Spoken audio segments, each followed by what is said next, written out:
Hare Krishna. So we have been meditating on different symbols of the lotus feet of the Lord, which are 19 in number.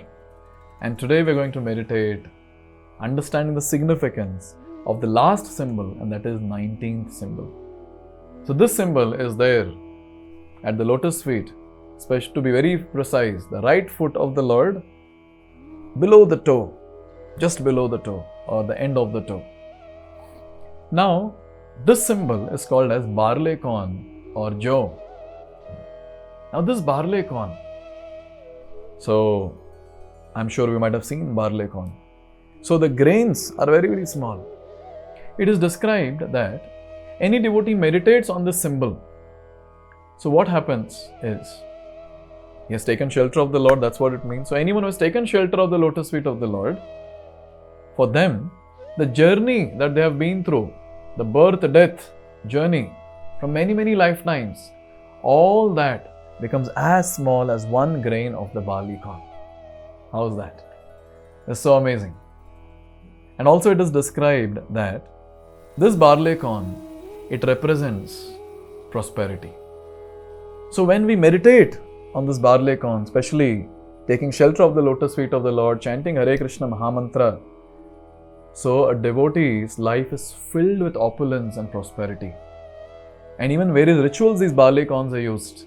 This joe is used for various rituals to create auspiciousness. It's very, very auspicious. And it's a blessing for the person who comes in touch with this barley corn. And we can meditate on it because they're on the lotus feet of the Lord. And equivalent to meditating on the lotus feet of the Lord is chanting Hare Krishna Mahamantra. So anyone who chants Hare Krishna Mahamantra, all opulence, all prosperity is guaranteed.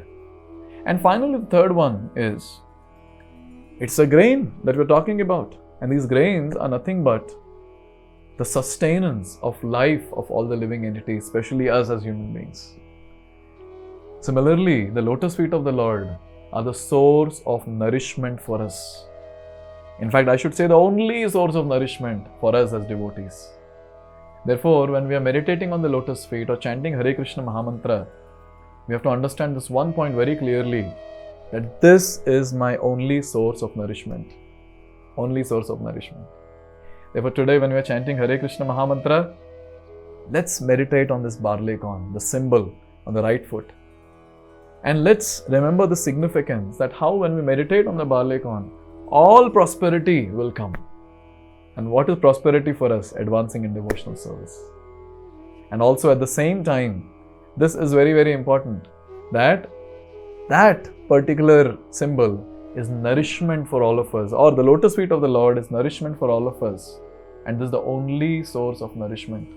So if it is the only source of nourishment, during chanting, what am I supposed to do? Consciously chant Hare Krishna Mahamantra.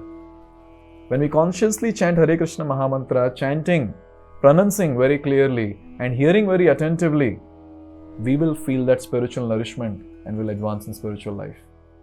So with this understanding, with this mood, let's begin our chanting. Hare Krishna.